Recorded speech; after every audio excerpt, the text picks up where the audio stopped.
우리 앞뒤 사업분들과 함께 인사합니다. 사랑하고 존경합니다.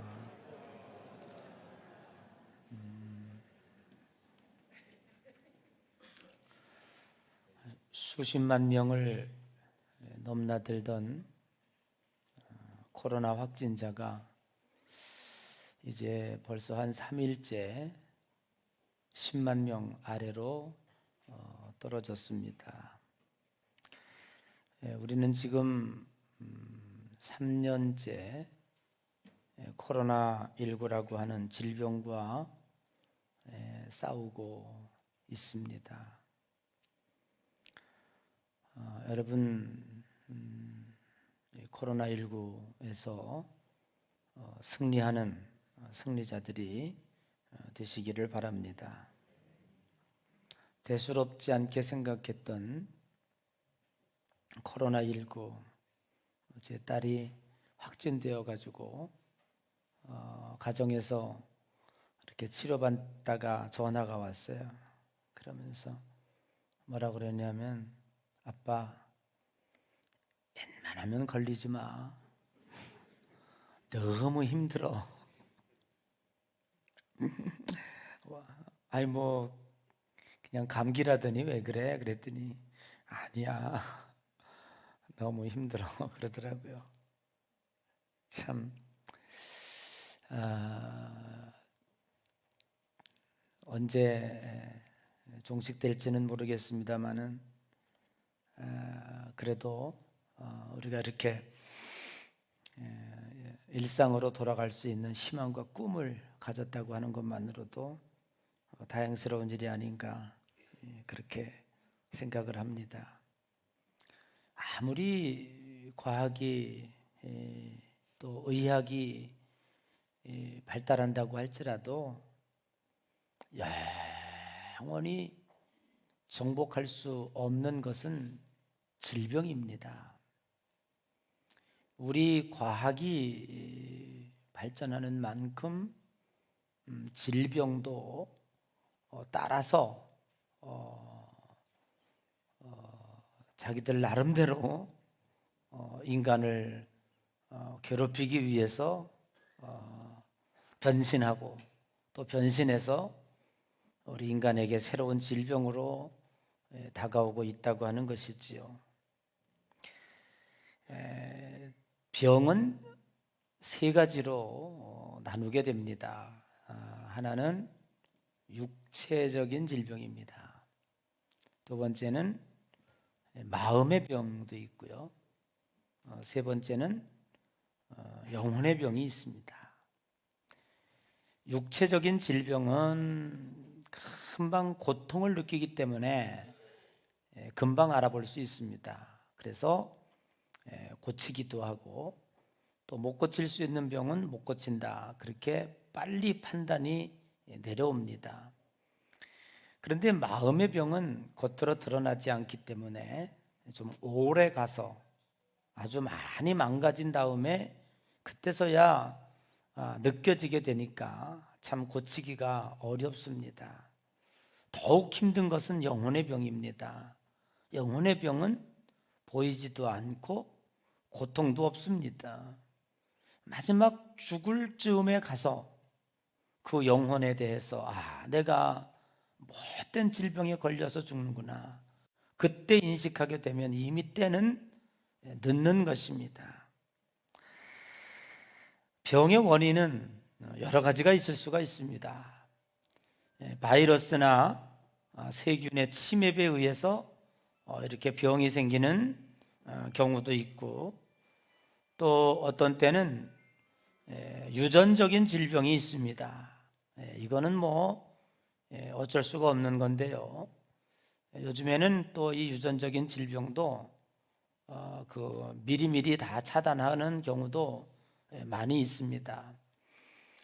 그리고 여러분들의 부모님이나 또 할아버지, 할머니, 그분들의 살아오셨던 모습을 잘 분석을 해서 그거를 보완하면서 살면 어느 정도 유전적인 질병도 늦출 수 있고 또 피해갈 수도 있는 그러한 길이 생길 수가 있습니다.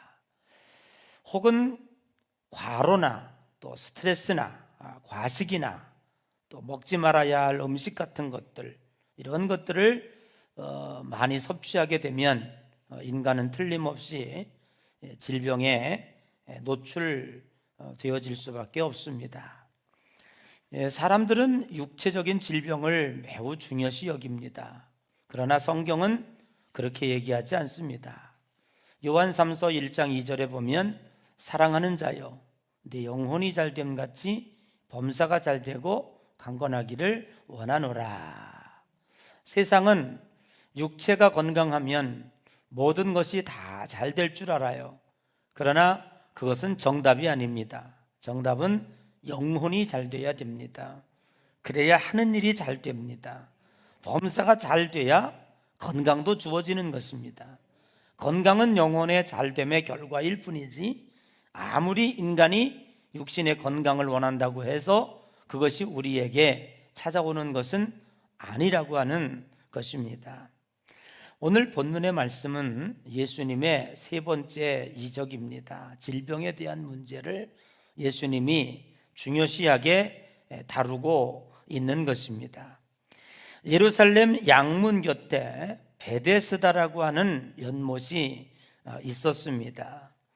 서울 도성에도 그 장안에 남대문, 동대문, 서대문 등등의 이런 문들이 있는 것처럼 예루살렘에도 여러 개의 기능을 하는 문이 있는데 그 중에 양문이 있습니다.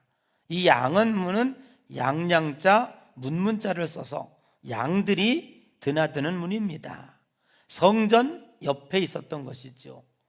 이 문은 무슨 역할을 하는 문이었냐면 성전에 제사를 지내러 올라올 때에 양을 가지고 오지 않습니까? 근데 그 양을 그 문으로 이제 들어오게 했던 겁니다. 그러니까 제사를 지낼 때에 꼭 필요한 양들이 이 양의 문을 통해서 이제 진입을 하게 된 거죠. 그런데 그 양문 옆에 베데스다라고 하는 연못이 있습니다. 이 베데스다라는 연못은 베이트라고 하는 단어와 헤세드라고 하는 단어가 합해서 베데스다 그렇게 하는 겁니다. 그 베이트라는 말은 집이라는 뜻이고요, 헤세드라는 말은 은혜입니다. 그러면 합쳐보면 은혜의 집이라는 그러한 뜻을 가지고 있습니다. 그런데 거기에 행각 5이 있는데 그 행각에 맹인, 다리 저는 사람, 혈기 마른 사람 등등이 누워 있습니다. 왜 거기 누워 있냐 하면 이 연못이 가끔 천사가 내려와서 물을 동하게 합니다. 그러면 누구든지 먼저 뛰어들어가는 사람, 참 야박하지요. 누구든지 먼저 연못에 뛰어들어가는 사람은 어떠한 질병이든지 다 낫는다는 거예요. 그래서 전국 각지에 불치병에 걸린 사람들이 전부 이 베데스다 연못 행각에 모여서 그 물이 동하기만을 기다리고 있는 것입니다. 그런데 오늘 본문에 기록되어진 이 행각에 모여있는 병자들의 특징이 아이러니하게도 누구누구라고 그랬습니까? 맹인, 쩔뚝발이, 혈기 마른 자. 그러면 맹인은 앞을 보지 못하는 사람이에요. 아니, 앞을 보지 못하는 사람이 물이 동하는 건 어찌 볼 것이며, 물이 설사 동한다 해도 눈 멀쩡한 사람이 먼저 뛰어들어가는데 왜 거기 앉아있나 모르겠어요? 쩔뚝발이 아마 소아마비 환자를 그렇게 얘기하지 않았나 싶어요. 아니, 거동이 불편한 다리 쩔뚝바리가 다리 멀쩡한 사람이 우리 동안만 먼저 뛰어 들어가는데 왜 거기 앉아있나 잘 모르겠죠. 그래도 앉아있는 거예요. 혈기 마른 자는 누구냐 하면 요즘 말로 번역을 하면 중풍병자입니다. 사지를 내 마음대로 내가 원하는 대로 움직일 수 없는 사람이에요. 심하면 그냥 누워 있을 수밖에 없는 사람이에요. 이 세 사람의 공통점이 뭐냐면 자기 힘으로 몸을 움직일 수 없는, 자기 힘으로 연못에 들어갈 수 없는 자들을 가르치고 있어요. 참 아이러니합니다. 그런데 여기서 38년 된 중풍병자가 있었는데 그 중풍병자에게 예수님이 찾아갑니다. 6절에 보니까 예수님이 그 중풍병자를 보니까 벌써 꽤 오래 병이 깊었다. 꼭 38년인지는 모르겠습니다만은 성경은 38년이라고 기록되어 있는데 예수님은 익히 그것을 알고 있었다는 거예요. 그런데 본문에, 오늘 본문에 나타난 아주 두 가지의 이 38년 된 중풍병자와 예수님 사이에 벌어지는 상반된 모습들이 여기 보인다는 거예요. 그게 초점입니다. 무슨 얘기냐 하면 38년 된 중풍병자에게 다가가서 다짜고짜 예수님이 뭐라고 묻냐 하면, 야, 너 낫고자 하냐? 이렇게 물어요. 용서하고 들으세요. 이게 말이요 똥이요?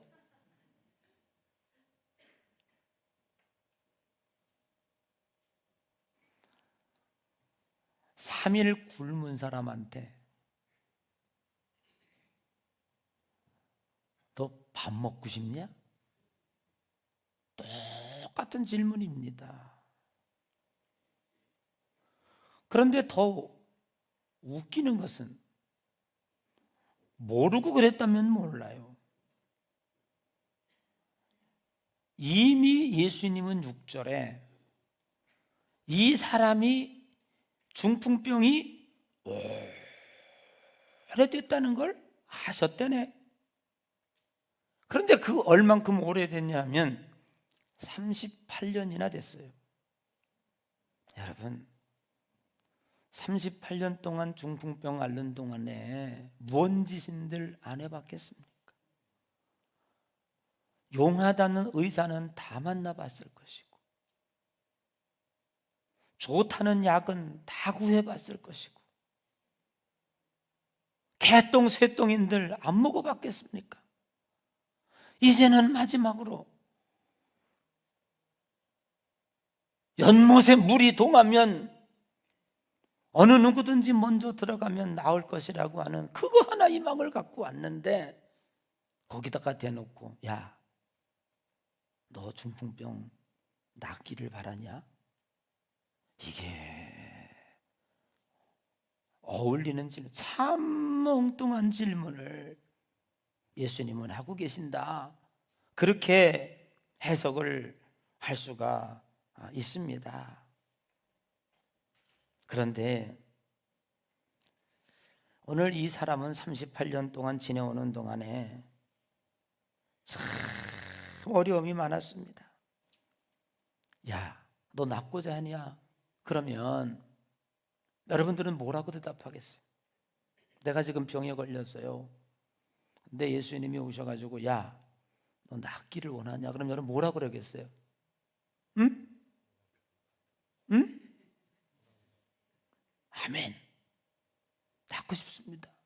예수님 고쳐주십시오. 그게 정상이지. 그게 정상입니다.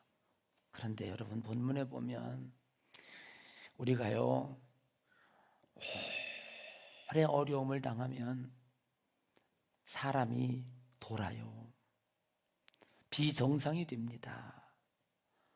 38년 된 중풍병자에게 예수님이 오셔가지고 야, 너 낫고 싶냐? 그러면 주님, 낫고 싶습니다. 고쳐주십시오. 그럼 될 것을. 아이고, 이 병자 뭐라 그럽니까? 그냥 입이 터서 너는데 내가 여기 와서 물이 동하여 들어가려고 그러면 다른 사람이 먼저 톡 튀어서 들어가고, 예? 나를 넣어줄 사람이, 내가 몸을 움직이지 못한다면 누군가가 내 옆에 있다가 물이 동하면 얼른 집어넣어주면 되는데, 여러분 보십시오. 다 떠나갔다는 거예요. 38년 오는 동안에 얼마나 고통이 심했겠습니까? 제가 지금 38년 목회한 지가 개척해서 딱 38년 지났어요. 4월 15일 날. 그래서 39년째로 이제 접어들게 되는데 38년이 짧은 기간이 아니었더라고. 야, 28살에 개척을 해가지고 지금 66세가 됐네요. 그러니 38년이지. 지금 주마등처럼 스쳐가요. 그때부터 참, 예, 그 긴 날들에 얼마나 많은 사건들이 있었겠습니까? 그런데 그 기간 동안 아팠어요. 이게요, 보통 일이 아닙니다. 죽을 길을 쓰고 베데스다에 찾아왔는데 치유의 기회를 얻기는커녕 남에게 기회를 뺏기고 끝없는 생존 경쟁에서 영원한 패배자로 오늘 이 자리에 앉아있는 이 38년 된 중풍병자. 야, 너 낫고자 하냐? 그러면 예, 낫고 싶습니다. 그러면 될 거를 원망과 주위 사람들에 대한 불평과 다 적으로 보이는 거잖아. 다 나쁜 사람으로 보이고 사람이 원망스럽고 막 그렇게 보이는 거예요. 여러분, 우리가 옛날에는 참 가난했죠. 모두가 다 가난했어요. 옛날에는 괜찮았어요. 근데 오늘날 왜 우리나라 사람들이 이렇게 그래도 잘 사는데 행복지수가 떨어지냐? 그게 뭐냐면 상대적 박탈감, 상대적 빈곤입니다. 사실 요즘에 밥 못 먹고 사는 사람은 없잖아요. 옛날엔 세 끼 먹는 게 그렇게 걱정이에요. 그래도 그렇게 뭐 사람을 미워한다든지 뭐 부잣집에 가서 돌덩이를 던진다든지 그런 일 안 했어요. 옛날엔 90%가 다 가난했으니까. 전부 밥 먹는 것 때문에 걱정이었으니까. 근데 요즘에는 먹는 것 때문이 아닙니다. 상대적으로, 상대적으로 가난한 거예요. 저 사람보다 내가, 그리고 저 사람이 저렇게 부자가 되는 것에 대해서 못마땅한 겁니다. 그래서 어떤 때는 외제차 수십 대에다가 막 불을 지르고 막 승질이 나는 거죠. 그게 대한민국 사람들의 지금 심성이 아닌가 그렇게 생각을 합니다. 긴 병에 효자 없다는 말이 있습니다. 38년 동안 이 사람을 돌보는 동안에 가족들이, 아내가 뭐 결혼했는지는 모르겠습니다만은 38년 된 돌보다가 아마 떠나갔나 봐요. 자식도요 쉽지 않지요. 38년 된 돌보다가 자식 주변에 남은 사람이 아무도 없는, 이 고통이 얼마나 심할까요? 지금 내가 아프다고 하는 고통보다도 내 주변 사람들이 나를 버렸다는 것 때문에 더 아마 큰 고통이 있을 거예요. 어떤 정치가에 대한 이야기가 엊그저께 매스컴에 나왔습니다. 그 제목이 뭐냐면 옥중에서 합의 이혼이라는 거예요. 저는 그 기사를, 제목을 보면서 가슴이 짠했습니다. 국회의원으로 도지사로 이름을 펄펄 날릴 때는 그렇게 아내가 뒤따라다니면서 그 영광을 같이 누리더니 이제 감옥에 옥바라지 몇 년 하다 보니까 지쳤나 봐요. 그러니 그 옥에 있는 그 남자는 아내가 이혼하자고 그러니까 합의해서 이혼을 안 해줄 수가 없었던 것 같아요. 다 떠나가는 거죠. 어젠가 그저께인가 나한일 씨라는 뭐 이름 배우니까 뭐 공인이니까 이름을 대도 되겠죠. 방송에 나온 사람이니까. 저런 걸 왜 띄우나 몰라. 띄우지 마. 뭐 좋은 거라고 띄우냐. 그분이 이혼한 지 7년 만에 그 아내와 이제 만나는 거를 이제 그 다큐멘터리로 방송하는 그 방송이 있었나 봐요. 7년 만에 그 아내를 만나서 그렇게 얘기하더라고요. 여보, 내가 당신한테 고맙다는 말을 하나 해주고 싶었는데 그 얘기를 못하고 여기까지 왔다. 이혼한 지 7년 만에 만나서 고맙다는 말을 해주는 거예요. 그랬더니 그 아내가 뭔데? 이제 그러는 거야. 그러니까 내가 감옥에 있을 때 아마 나는 그 사람 내가 성경 읽을 새도 없는데 그 사람 연구할 필요가 없으니까 왜 감옥에 갔는지는 잘 모르겠는데 감옥에 있을 때 당신이 꼬박꼬박 일주일에 3번씩 감옥에 찾아와서 내 옥바라지 해준 게 그렇게 고마웠다. 그럼 왜 이혼하는지 모르겠어? 그렇게 했는데 고마웠다고. 그래서 이제야 내가 당신한테 이제 고맙다고 이제 그렇게 이야기하더라고요. 그러니까 그 나한일 씨 지금 부인은 아니지. 이혼한 그 부인이 듣고 있다가 4번이거든. 그러는 거야. 그러니까 일주일에 3번 찾아왔다는데 자기 4번 찾아왔다는 거야. 그래서 아니 왜? 그랬더니 토요일도 왔거든. 그러는 거야. 토요일도 월, 수, 금, 토 이렇게 온 거야. 그러니까 토요일도 왔거든. 그러는 거니까 얼마나 그 얘기 보고 웃었는지. 그 얘기가 뭐냐면 정말 내가 어려움 당할 때 가족이 이렇게 같이 있어주는 거 그게 얼마나 지나놓고 보면 이제 고마운 일이었나 하는 생각을 하게 되지요. 그런데 지금 이 38년 된 중풍병자 보게 되면요 아무도 없는 거예요. 그러니 그 원망과 사회에 대한 불만, 가족에 대한 배신감 이런 것들이 가득 찬 거예요. 가득 찬 거. 그런데 거기다가 대놓고 예수님 뭐라고 물어요? 야, 너 낫고자 하냐? 이러고 묻는 거잖아. 이건 도대체 예수님 장난치는 것도 아니고 사오정도 아니시고 도대체 뭘까? 2가지 의미가 있다는 거예요. 하나는요 예수님이 너 낫고자 하냐? 라고 묻는 거는 야, 너 38년 동안 이렇게 많은 고통 겪고 내가 아는데 너 아직도 삶에 의지가 있냐? 너 살겠다는 의욕이나 있냐? 그 얘기예요. 여러분 자신의 삶에 대한 존재 가치에 대한 질문입니다. 긴정에 시달리다 보면 주변 사람들이 떠나는 것도 문제지만 자기 자신마저 나를 포기하고 체념해 버린다는 거예요. 세상에는 삶의 의욕을 잃어버린 사람들이 너무나 많습니다. 코로나19를 지나는 동안에 그 일로 의욕을 잃은 노동자들, 경영 의욕을 잃은 소상공인들, 개혁 의지를 잃은 정치인들, 정말 문제가 되는 것은 미래의 비전과 희망을 잃어버린 청년 미래 세대들이 오늘날 우리 사회에 사회 문제가 아닐 수 없다고 하는 사실입니다. 얼마 전에 매스컴에 참 불행한 한 사람이 이렇게 불행할 수 있을까? 너무너무 살기가 힘들어서 세상을 고 목에다가 줄을 메고 달았는데 줄이 뚝 끊어졌어. 그래서 살았어요. 재수 없어 죽지도 못하네. 그리고 있다가 얼마 있다가 에라 모르겠다 다시 한번 시도해보자. 그리고 올라갔는데 몸무게가 한 200kg 됐나 모르고 또 줄이 뚝 끊어져서 또 살았대.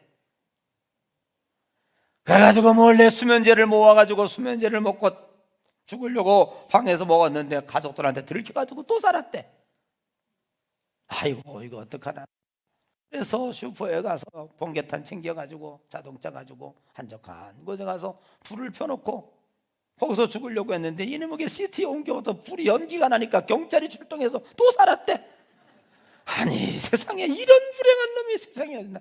그리고 그게 신문에 난 거야. 그래서 이거 보고 참 진짜 이게 죽는 것도 내 마음대로 못하는구나. 여러분, 고통을 이겨내는, 내게 고난이 왔을 때에 그 고난을 이겨낼 수 있는 그 능력은 어디서 오는가? 제가 언젠가 말씀드렸습니다마는 불교에서는 발원이라고 말하고, 그러니까 내가 원하는 것이 발현될 때 그때 고통을 이길 수 있는 힘이 거기서 나온다라고 얘기하고, 기독교적으로 말하면 소원이라는 것입니다. 여러분, 1000번째를 마친 솔로몬에게 하나님께서 네 소원이 무엇이냐? 라고 묻고 있는 거예요. 빌립보서 2장 13절에 보니까 너희 안에서 행하시는 이는 하나님이시니 자기의 기쁘신 뜻을 위하여 너희에게 소원을 두고 행하시느니라.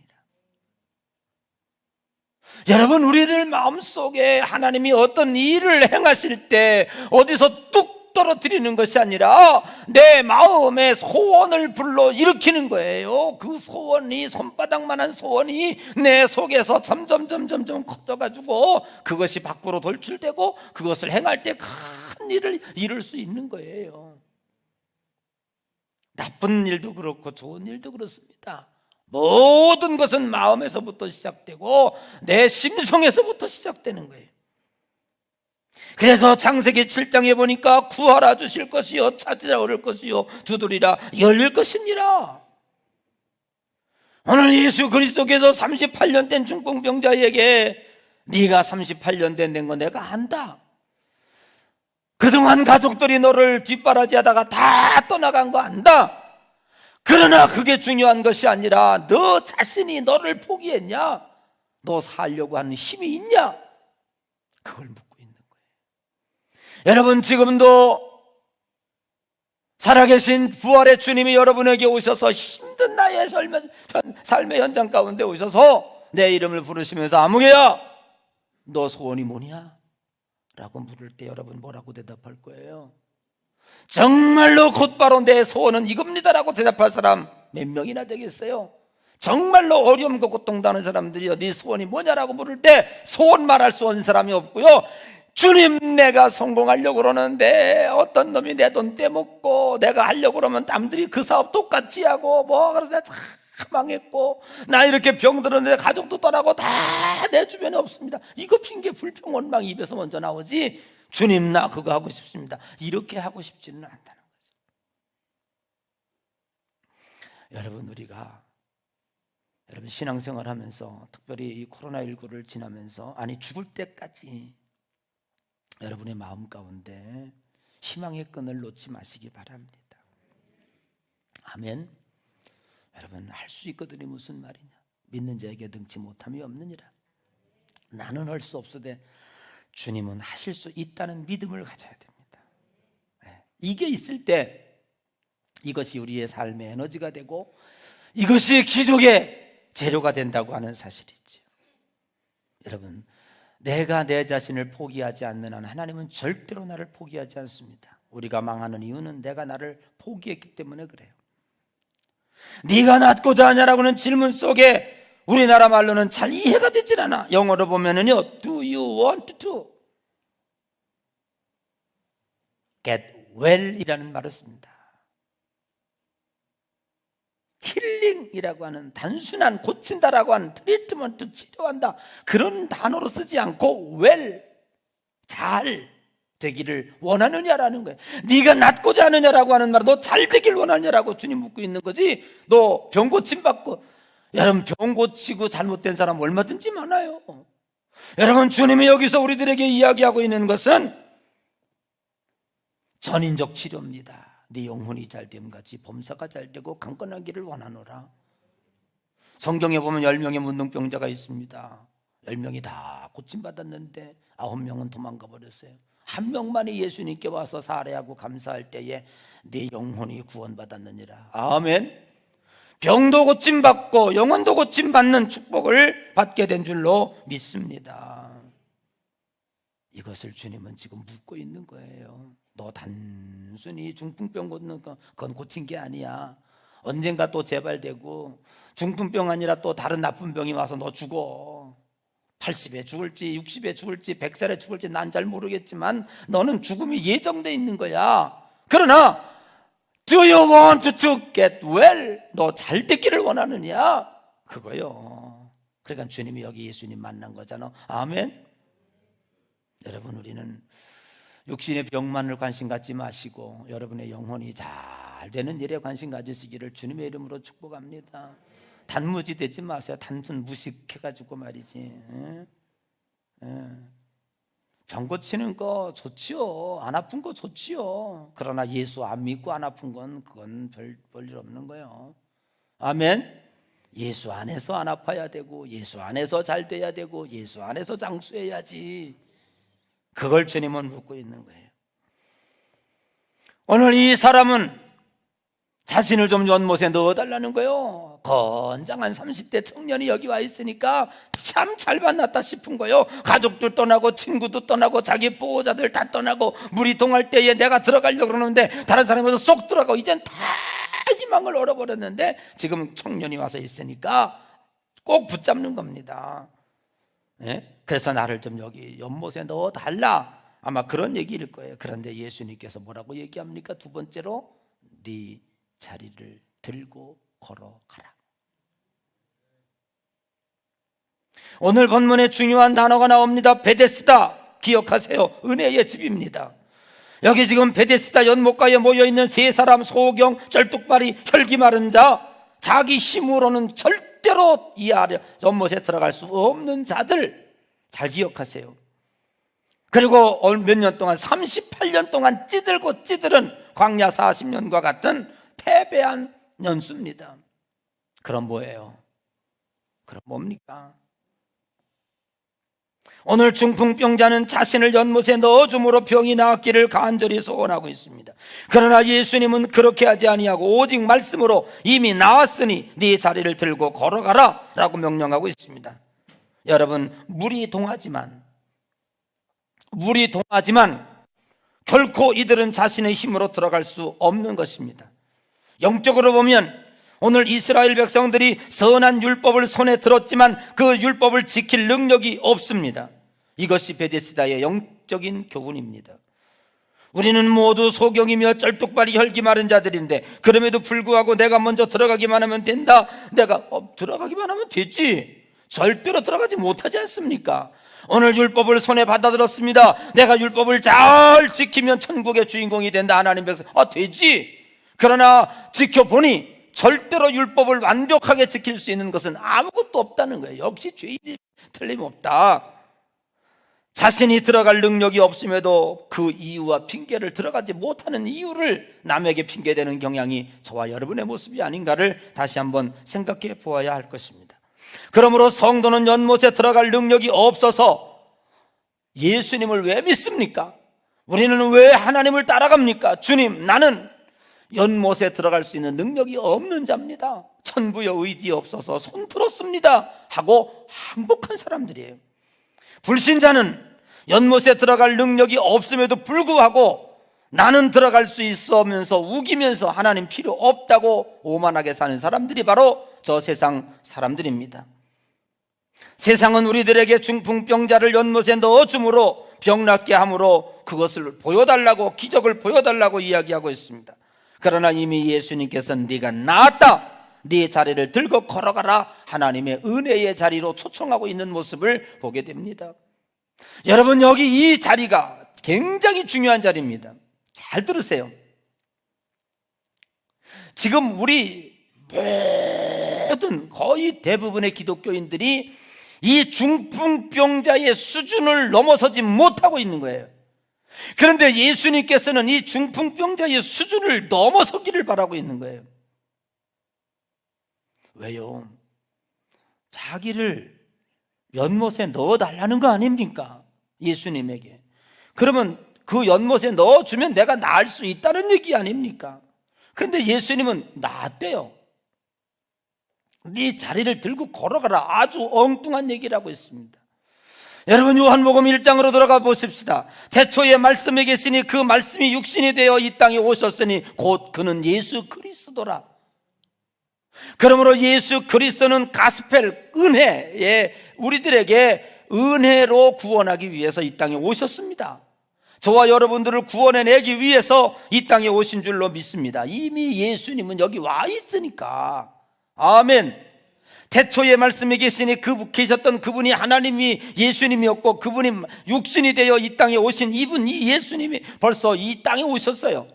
율법으로 구원받고 내가 저기 들어가기만 하면, 율법을 잘 지키기만 하면 내가 구원받으리라, 이 중풍병이 나으리라.